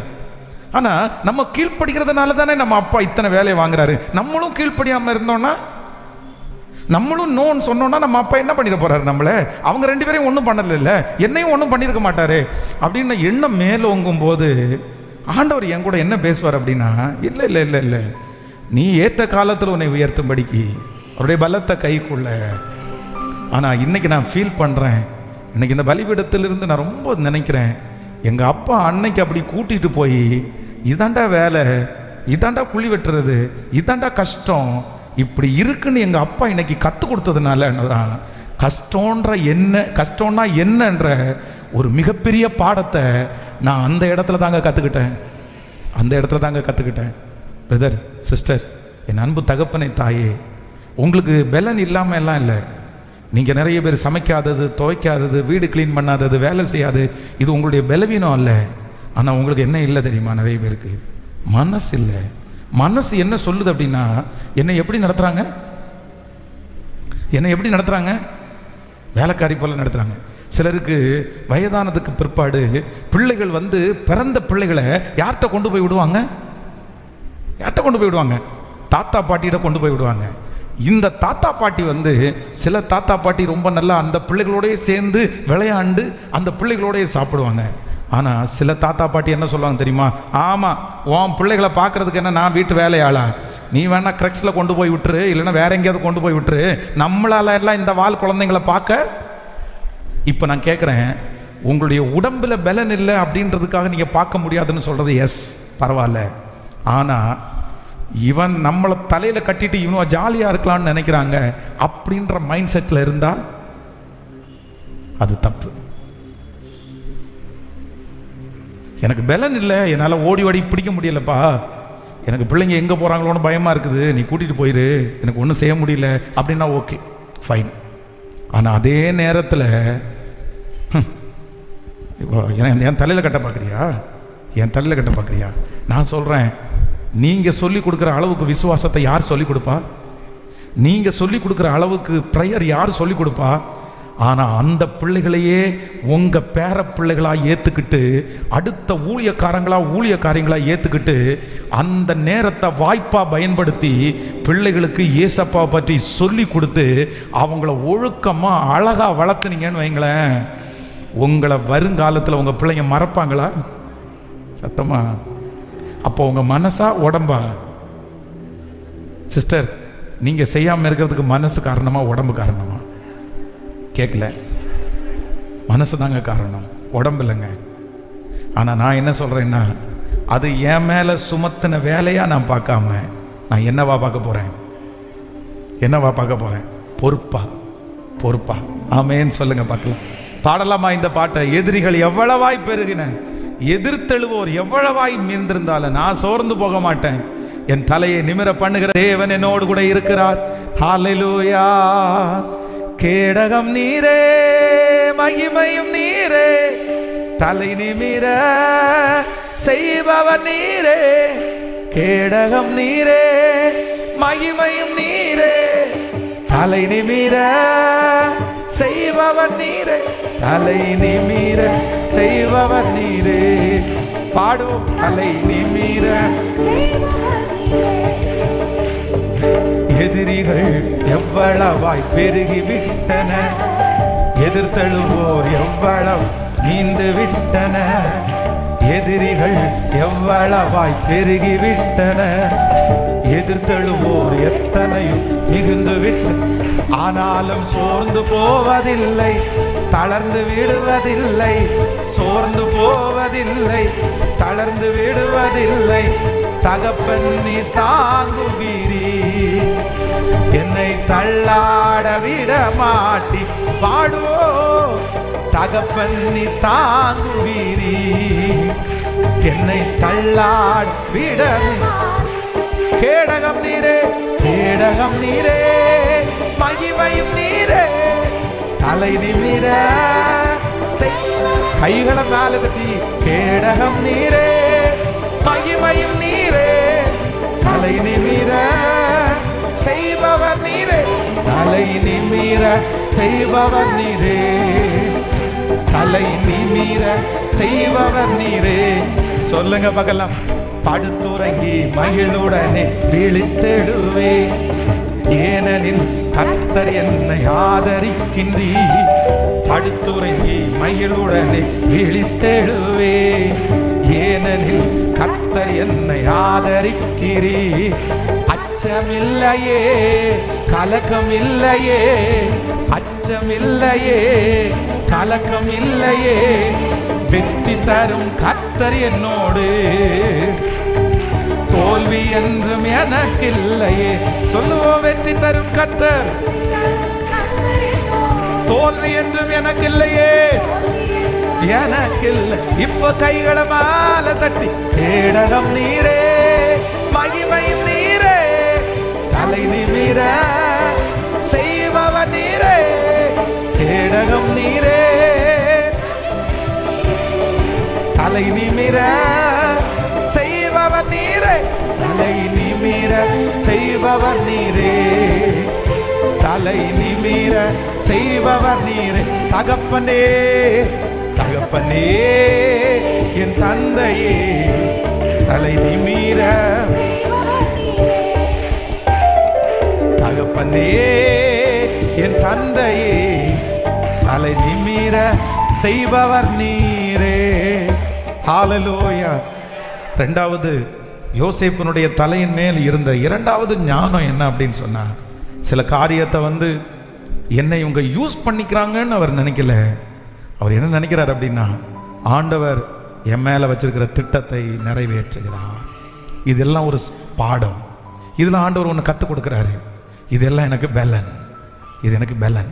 ஆண்டவரே, எனக்கு பலன் இருக்குமானால் நான் இதை கிருபையாய் செய்யக்கூடிய ஞானத்தை கர்த்தர் எனக்கு தருவீராக. ஹல்லேலூயா. நம்பர் 3, மூன்றாவது ஒரு காரியத்துக்காக மட்டும் ஜெபம் பண்ணி உங்கள் எல்லாரும் முடிக்கிறதுக்கு ஆசைப்படுகிறேன். வாசிக்கலாம் ஆதியாகமம். Thank you Jesus. வாசிக்கலாம் 39ஆம் அதிகாரத்தினுடைய 7வது வசனத்திலிருந்து வாசிக்கலாம். 39ஆம் அதிகாரம். சில நாட்கள் சென்ற பின்பு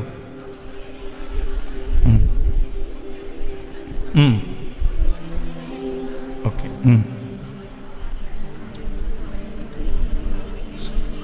9வது வசனத்தை வாசிக்கலாம்.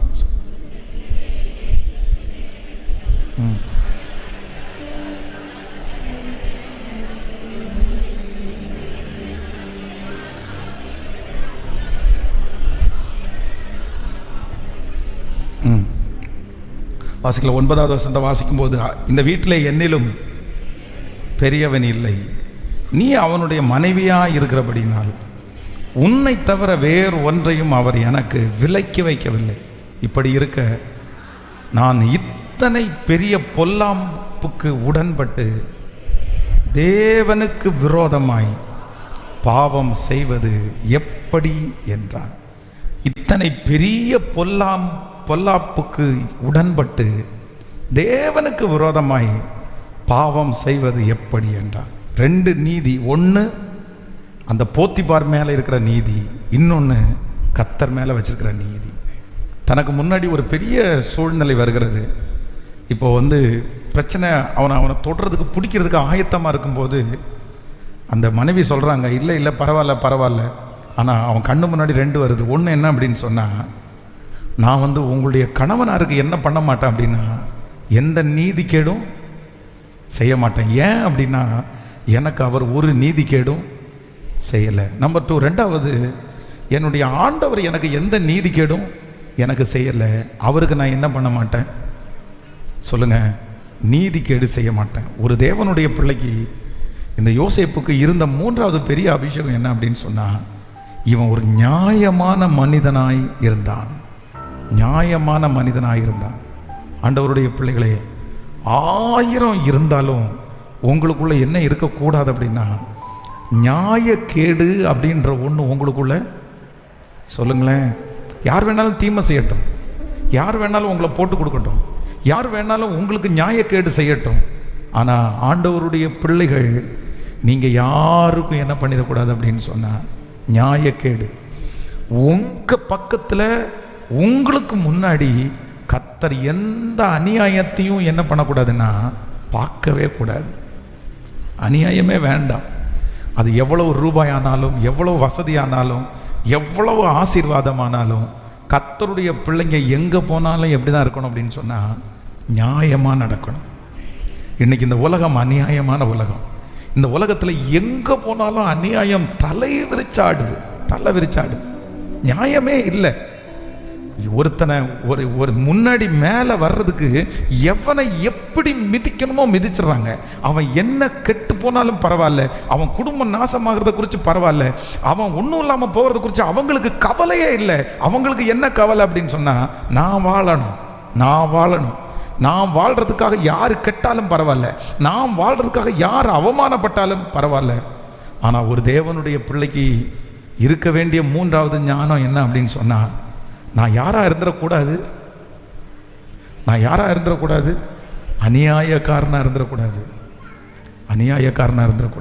உங்கள் பேரில் யாராவது பேரில் அநியாயம் இருக்குதா? அதான் இந்த வீட்டுக்கு இன்னைக்கு ரட்சிப்பு வந்துச்சுன்னு ஆண்டவர் சொல்கிறார்ல.